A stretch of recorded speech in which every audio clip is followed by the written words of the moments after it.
I never thought my daughter's first birthday would end with my mother-in-law in handcuffs and my marriage hanging by a thread. But sometimes the worst moments reveal the best people. And that day, my 7-year-old stepdaughter became our family's unexpected hero. My name is Bethany, and I'm 32 years old. I teach 3rd grade at Riverside Elementary, where sticky fingers and gap-toothed smiles fill my days. 3 years ago, I married Trevor, a software engineer who wore his kindness like armor against the world. He came with the most precious bonus I could imagine, Willow, his daughter from his first marriage. She was 4 when we met, hiding behind her father's legs with eyes that had seen too much disappointment for someone so young. Trevor's ex-wife had left when Willow was 2, chasing dreams in California that didn't include motherhood. I fell in love with both of them on our 3rd date when Willow asked if I knew how to braid hair like Elsa from Frozen. By the time we married, she was calling me Mommy, and I couldn't imagine life without her gentle hugs and whispered secrets. Then came Hazel, our miracle baby who arrived after a difficult pregnancy that had me on bed rest for 3 months. She had Trevor's dark hair and my stubborn chin, a combination that made my heart skip every time I looked at her. Today was her first birthday, a milestone I'd been planning for months. But there was a shadow over our happiness, and her name was Geraldine. My mother-in-law stood 5 feet 8 in her sensible heels, with perfectly styled silver hair and a smile that never reached her eyes. She was 58, a retired bank manager who ran her life and everyone else's with spreadsheet precision. From the moment Trevor introduced us, she made it clear I didn't meet her standards. "A public school teacher?" she'd said at that first dinner, looking at me like I'd admitted to being a street performer. "And you're still paying off student loans at 29? Trevor's father, Dennis, rarely spoke up. At 60, he'd learned that agreement meant peace, and peace meant Geraldine might let him watch his golf tournaments undisturbed. He wasn't cruel, just absent, a ghost of a man who'd given up fighting decades ago. The morning of Hazel's party started like a dream. Pink and gold decorations transformed our modest colonial home into a wonderland. I'd spent 3 days creating a unicorn cake from scratch, complete with a golden horn and edible flowers. Every detail mattered because this was more than just a party. This was my chance to prove to Geraldine that I could give her son and granddaughters the life they deserved. My sister Fiona arrived early to help set up. At 29, she was my best friend and fiercest protector, a pediatric nurse who'd held my hand through every challenge of the past 3 years. She took one look at my tense shoulders and handed me coffee. "Geraldine's coming, isn't she?" Fiona said, not really asking. "She's Trevor's mother. I can't not invite her to Hazel's first birthday." "You're a saint, Beth." I would have banned that woman after the Christmas incident. The Christmas incident. When Geraldine gave Willow a DNA testing kit, just for fun to see her ancestral heritage, the real message was clear. She wanted to remind everyone that Willow wasn't biologically mine, but today would be different. It had to be. Willow bounced into the kitchen wearing her favorite purple dress, the one with unicorns that matched the party theme. "Mommy, can I help with anything?" I want everything perfect for Hazel. This child, this beautiful soul who'd chosen to call me Mom, made every challenge worth it. I smoothed her dark hair, so like her father's, and kissed her forehead. "You can be my special helper." "Want to put the candle on Hazel's cake when it's time?" Her face lit up. "Really?" "You trust me with the special job." "I trust you with everything, sweetheart." Trevor appeared in the doorway, phone in hand, and my stomach dropped at his expression. My parents just texted. They're 20 minutes away. 20 minutes.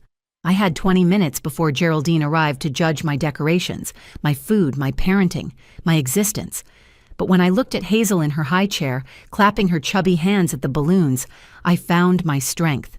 This was her day. Geraldine had taken enough from me. She wouldn't take this. I had no idea that within 3 hours, a secret video would destroy everything Geraldine had built and save everything I loved, or that my quiet stepdaughter would find her voice exactly when we needed it most. The morning sunlight streamed through our kitchen windows, casting rainbow patterns through the crystal suncatcher Willow had made at summer camp. I'd been awake since 5, putting final touches on everything. The house smelled like vanilla cake and fresh roses from our garden, scents that would forever remind me of this day. "Bethany, you've outdone yourself," my mother said, arriving with my father at 8 sharp. Mom carried a tower of wrapped presents, while Dad hauled in a giant stuffed elephant that was bigger than Hazel herself. "You didn't have to bring so much," I protested, but Mom waved me off. "Our first grandchild's first birthday?" We absolutely did have to. She pulled me into a warm hug that smelled like her signature lavender perfume. "How are you holding up, sweetheart?" "Trevor mentioned his parents are coming." "I'm fine," I said, straightening a balloon that didn't need straightening. "Geraldine's been almost civil lately. Maybe she's warming up to me." Dad and Mom exchanged a look I pretended not to see. They'd witnessed enough of Geraldine's subtle cruelties to know better, but they loved me too much to add to my stress. Fiona was arranging fruit platters on the dining table, creating Instagram-worthy displays with practiced ease. "Beth, remember when we were kids and thought 30 was ancient? Now look at us, throwing birthday parties and dealing with in-laws." "Speak for yourself," Fiona laughed. "I'm happily single and plan to stay that way until someone spectacular enough comes along." Trevor emerged from the garage carrying folding chairs, his face flushed from exertion. Even after 3 years of marriage, watching him in dad mode made my heart flutter. He'd rolled up the sleeves of his button-down shirt, the one I'd bought him last Christmas that matched his eyes perfectly. "The Johnsons just texted. They're on their way with the twins," he said, setting down the chairs, "and my buddy Mark from work is bringing his family." The Johnsons lived next door, and their 4-year-old twins, Bradley and Bella, adored Willow. She often babysat them for practice, she said, for being the best big sister to Hazel. Mark and his wife had become close friends since moving to town last year, their daughter the same age as Hazel. By 10:30, our house buzzed with controlled chaos, children's laughter mixed with adult conversation. My colleague Rachel had brought her famous spinach dip. Trevor's cousin James arrived with his pregnant wife, adding to the celebration's joy. Every corner of our home filled with warmth and love. Willow had appointed herself Hazel's official party assistant, making sure every guest saw the baby's new walking skills. Hazel had taken her first solo steps just 2 weeks ago, and Willow documented every wobble with Trevor's old tablet. "Look, Mrs. Johnson, Hazel can walk all the way from the couch to the chair now," Willow announced proudly, holding her sister's tiny hands.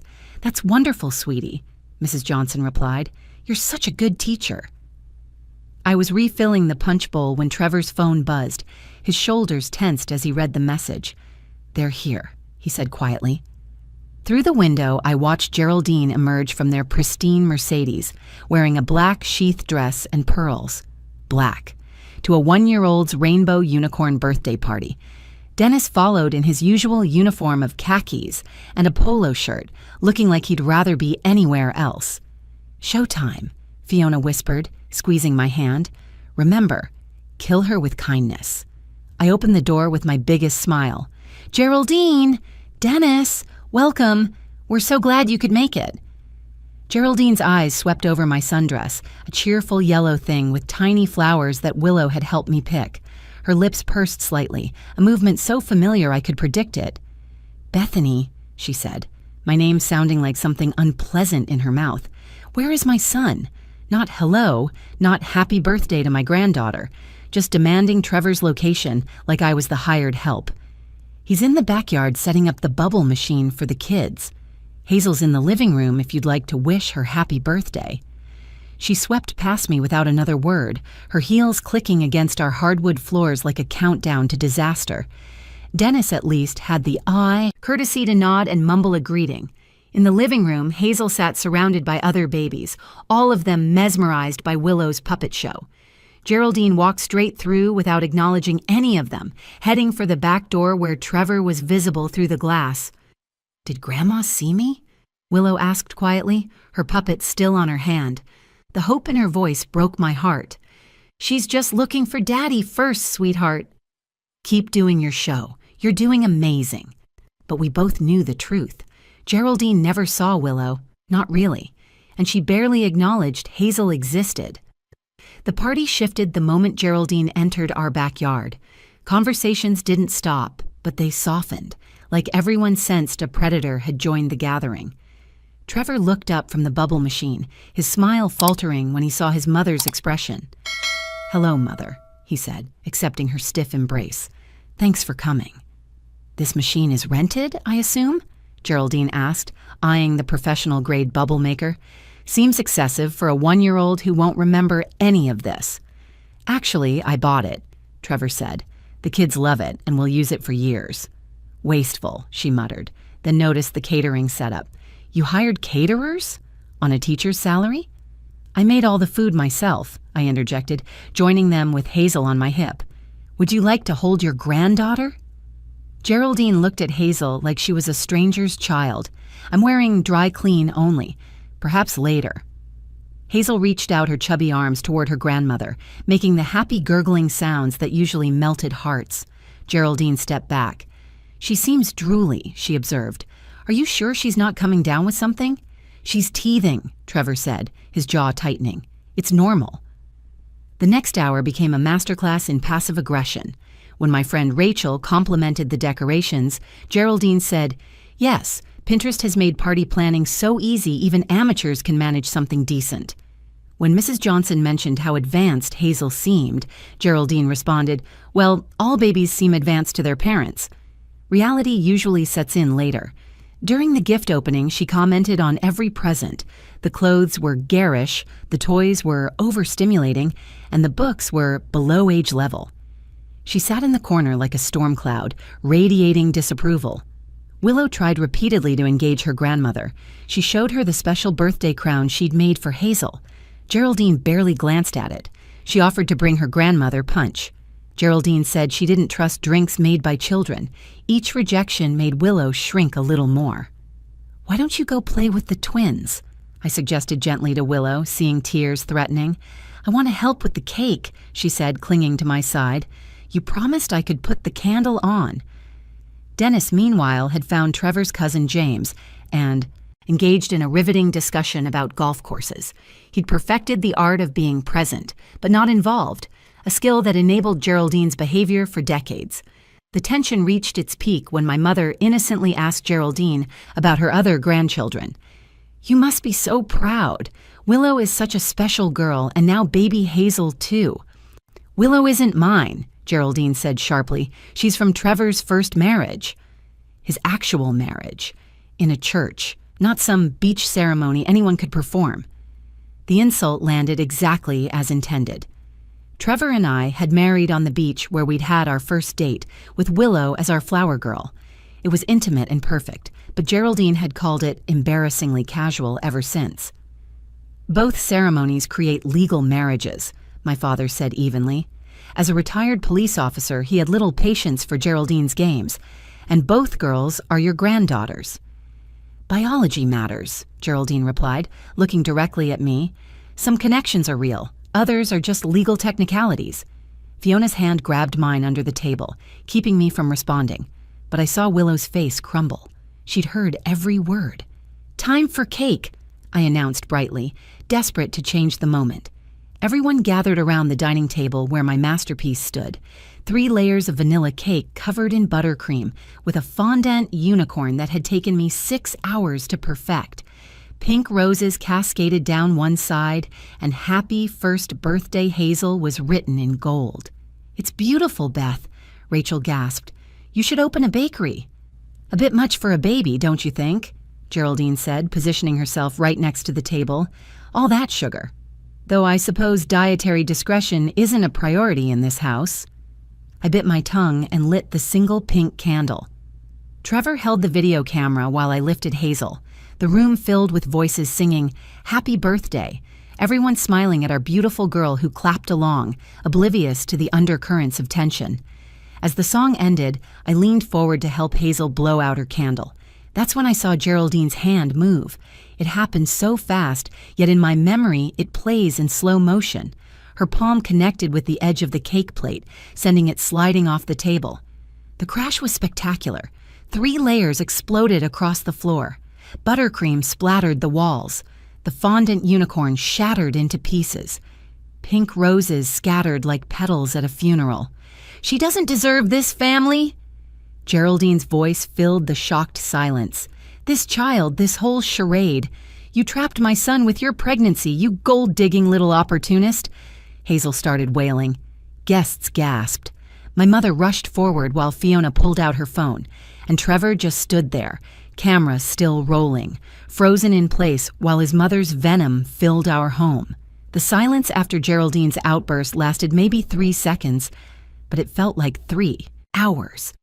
Hazel's crying broke through first, followed by the sharp intake of breath from multiple guests.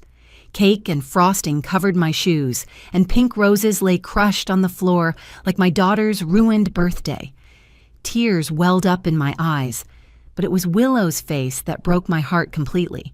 She stood near the destroyed cake, her purple dress now splattered with buttercream, staring at the mess with tears rolling down her cheeks. Her little hands shook as she looked from the cake to her baby sister, then to her grandmother. "How could you?" my mother said, stepping forward with fury I'd never seen from her. "What kind of grandmother ruins a baby's birthday?" "The kind who sees through this manipulation," Geraldine spat back. "She got pregnant on purpose to trap my son, just like his first wife tried to trap him with that one." She pointed at Willow dismissively. That single gesture, reducing Willow to that one, changed everything. I watched my sweet, quiet stepdaughter transform. Her tears stopped. Her shoulders straightened. She wiped her face with the back of her hand and stepped forward with a composure that shouldn't exist in a 7-year-old. "Grandma," Willow's voice cut through the chaos, steady and clear. "Should I show them your secret video?" The room went completely still. Even Hazel's crying quieted to soft hiccups. Geraldine's face drained of color so fast I thought she might faint. "What are you talking about, child?" "The video from last month, when you were in Daddy's office." Willow walked to her backpack, which she'd left by the couch. "You didn't know I was playing with Daddy's tablet under the desk. I was building a fort and you didn't see me." "That's ridiculous," Geraldine stammered, but her voice had lost its edge. "Children make up stories all the time." Trevor finally found his voice, setting down the camera. "Willow, what video? What are you talking about?" Willow pulled out Trevor's old tablet, the one he'd given her for educational games. Her small fingers moved across the screen with the confidence of a generation raised on technology. "It was the day Mommy took Hazel to the doctor for her ear infection." "You were at work, Daddy. Grandma said she was dropping off groceries, but she went to your office instead." "I was checking email," Geraldine said quickly. Too quickly. "Trevor lets me use his computer sometimes." "You were in his banking files," Willow said matter-of-factly. "You had his password notebook, the one he keeps in the locked drawer. You used the key from under his football trophy." My blood ran cold. Trevor kept all our financial information in that notebook, old-fashioned as it was. Banking passwords, investment accounts, even the login for Hazel's college fund we'd just started. "Willow, show me," Fiona said, moving to stand beside her niece protectively. The 7-year-old navigated to the Photos app, then to a video file dated 3 weeks ago. She held it up, and her clear voice continued. "I was recording myself reading for my school project. But when Grandma came in, I got scared. She seemed really mad, so I kept recording and stayed hidden." "This is absurd," Geraldine said, reaching for the tablet. "Give that to me right now." "No." Willow pulled it against her chest. "You're mean to my mommy. You're always mean to her when Daddy isn't looking. You whisper things at her and make her cry and pretend you didn't do anything." Trevor looked at me, shock replacing his earlier paralysis. "Is this true? Has she been doing things when I'm not around?" Before I could answer, Willow continued, her dam of silence finally broken. "She told Mommy that Hazel looks nothing like Daddy. She said Mommy probably had an affair. She said Mommy's not pretty enough or smart enough for our family. She makes comments about money all the time, asking if Mommy bought things with Daddy's credit cards." "Willow," I said softly, kneeling beside her despite the cake on my dress. "Sweetheart, it's okay." "No, it's not okay." Willow's voice rose. "She made you cry on Mother's Day. She said you weren't my real mom, so I shouldn't make you a card. But you are my real mom. You're the one who stays up when I have nightmares and makes special lunches and learned to French braid for my ballet recital." Dennis finally spoke, his golf conversation long forgotten. "Geraldine, what is the child talking about?" "She's lying," Geraldine said, but her hands were trembling. "Children have wild imaginations." "Then you won't mind if we watch the video," Trevor said, his voice deadly calm. He took the tablet from Willow, kissed her forehead, and whispered, "You did the right thing, sweetheart." Geraldine lunged for the tablet, but Mark and James stepped between her and Trevor. "I think we all need to see this," Mark said firmly. Trevor held the tablet up, turning the volume to maximum. The screen showed his home office, filmed from a low angle under the desk. We could see Geraldine's legs enter the room, followed by the sound of drawers opening. Her recorded voice filled our living room, clear and vindictive. "Trevor's too naive to protect himself. That girl probably poked holes in the condoms to get pregnant. Well, I'm not letting another gold digger take my son for everything he's worth." The real Geraldine stood frozen as her recorded self continued. We watched her find the password notebook, her hands rifling through pages. Retirement account, checking, savings, investment portfolio. Perfect. Once I move this money to the trust I set up, that girl won't see a penny if they divorce. She's probably cheating anyway. Women like her always do. Teaching at that public school, surrounded by divorced fathers at parent conferences. The recording showed her taking photos of each page with her phone. Then she sat at Trevor's computer, typing rapidly. 50,000 should do it for now. Small enough transfers that Trevor won't notice immediately. Large enough to build a safety net. I'll tell him it's for his own protection when he finds out. My father stepped forward, his police training kicking in. That's wire fraud, identity theft, and embezzlement. Those are federal crimes. The video continued. Geraldine was now on her phone, apparently leaving herself a voice memo. March 15th, successfully accessed Trevor's accounts. Transferred 15,000 from retirement, 20 from savings, 15 from investments. Trust account now has 50,000 protected from that parasite. Next month, I'll move another 20. By the time Hazel's a year old, I'll have secured enough that Trevor can leave without losing everything. "You've been stealing from us for months?" Trevor's voice cracked with disbelief. "From our children's future?" "I was protecting you," Geraldine shrieked, abandoning all pretense. "Just like I tried to protect you from that waitress who trapped you the first time." "Don't you dare talk about Shannon," Trevor said, his face flushing red. "She left because of you. Your constant criticism, your interference. She said she couldn't breathe in this family, and I was too blind to see what you were doing." Willow tugged on my dress. "There's more, Mommy." "Should I show the other video?" "What other video?" I asked, though nothing could surprise me now. "From last week, when Grandma came over while you were at parent-teacher conferences." Willow scrolled to another file. This one showed Geraldine in Hazel's nursery, standing over the crib where the baby slept. "You don't deserve the family name," she whispered to the sleeping infant. "You're probably not even Trevor's. Your mother's nothing but a cheap opportunist who saw a software engineer and dollar signs. But don't worry, Grandma's making sure you won't inherit what doesn't belong to you." The room erupted. My mother lunged for Geraldine, held back only by my father's firm grip. Fiona was already on the phone with someone, speaking rapidly. Several guests had their phones out, recording everything. "How dare you," I said, my voice surprisingly steady despite my rage. "How dare you stand over my baby's crib and poison her world before she can even speak?" "Everything I said was true," Geraldine shouted. "You're nothing." "A nobody teacher with student loans and a used car. My son deserves better." "Your son deserves a wife who loves him and children who adore him," Rachel said, stepping forward, "which is exactly what he has." "Call the police," Trevor said quietly to my father. "I want her arrested." "You wouldn't dare." Dennis finally showed emotion, grabbing Trevor's arm. "She's your mother." Trevor shook him off. "My mother wouldn't steal from me. My mother wouldn't traumatize my daughters. My mother wouldn't destroy my family while pretending to protect it." "I am your family," Geraldine screamed. "No," Trevor said, pulling Willow and me close while I held Hazel. "This is my family. The four of us. You're just someone who happens to share DNA." The doorbell rang. Fiona had already called 911, anticipating Trevor's decision. 2 officers entered, and my father immediately approached them with his retired detective badge, explaining the situation. As the officers reviewed the videos, taking notes and asking questions, Geraldine's composure completely shattered. She alternated between threats and pleas, claiming we'd edited the videos, that Willow was lying, that this was all a misunderstanding. "Ma'am, we need you to come with us," the younger officer said, producing handcuffs. "This is insane." Geraldine struggled as they cuffed her. "Dennis, do something."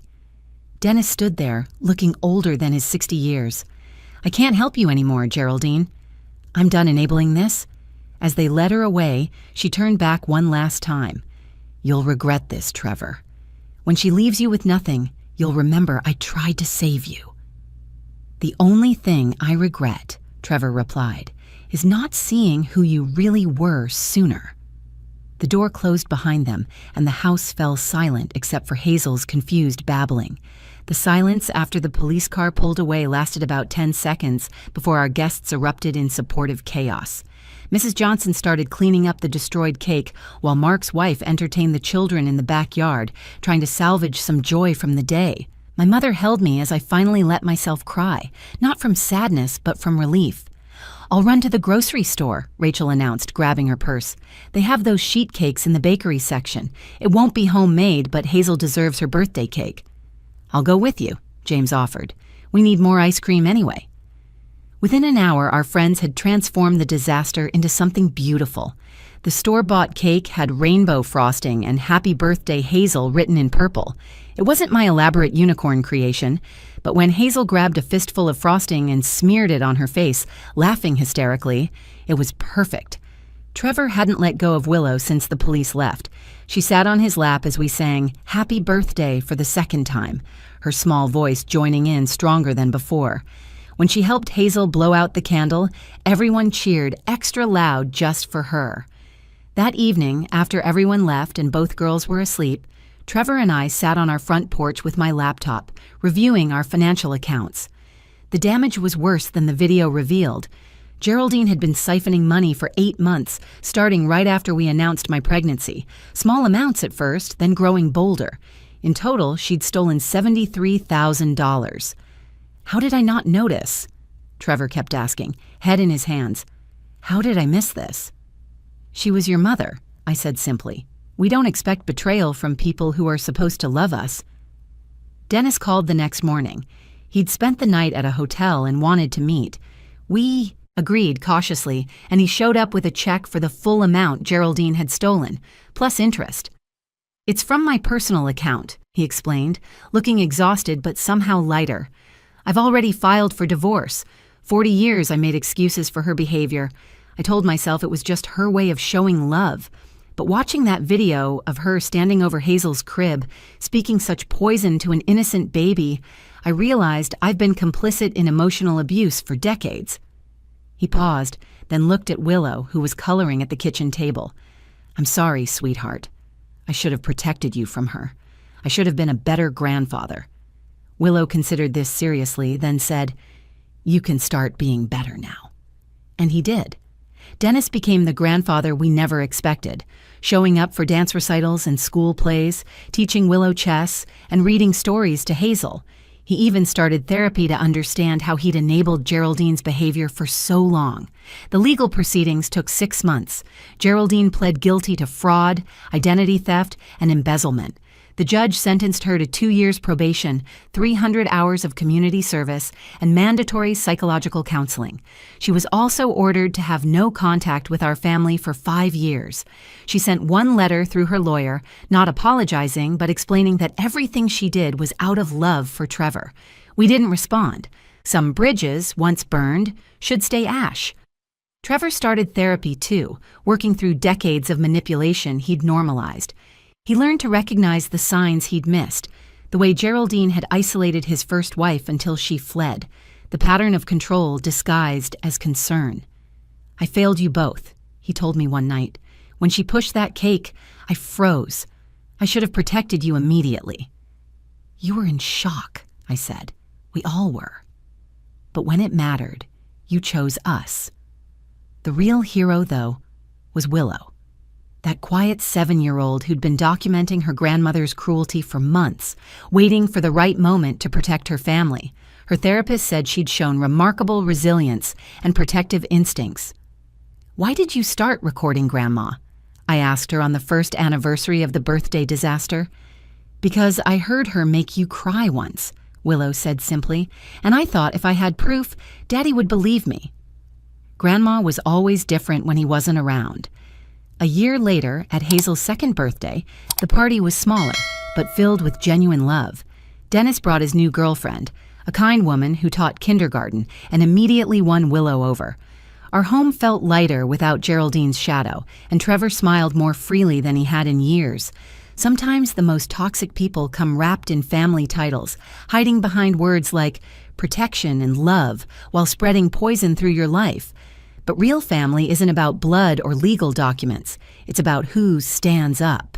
When you're knocked down, who speaks truth when lies feel safer, and who finds courage when adults lose theirs. A 7-year-old taught us that. A little girl with a tablet and perfect timing saved our family's future. Willow, who once hid behind her father's legs, became our fiercest protector. She found her voice when we needed it most, proving that heroes come in all sizes, and sometimes they wear purple dresses and light birthday candles. If you enjoyed this story, please give it a like and share it with someone who needs to hear that standing up to toxic family members is sometimes the bravest thing you can do. Comment below if you've ever had to deal with a difficult family situation, and don't forget to subscribe to our channel for more stories about families who choose love over blood, truth over comfort, and courage over silence.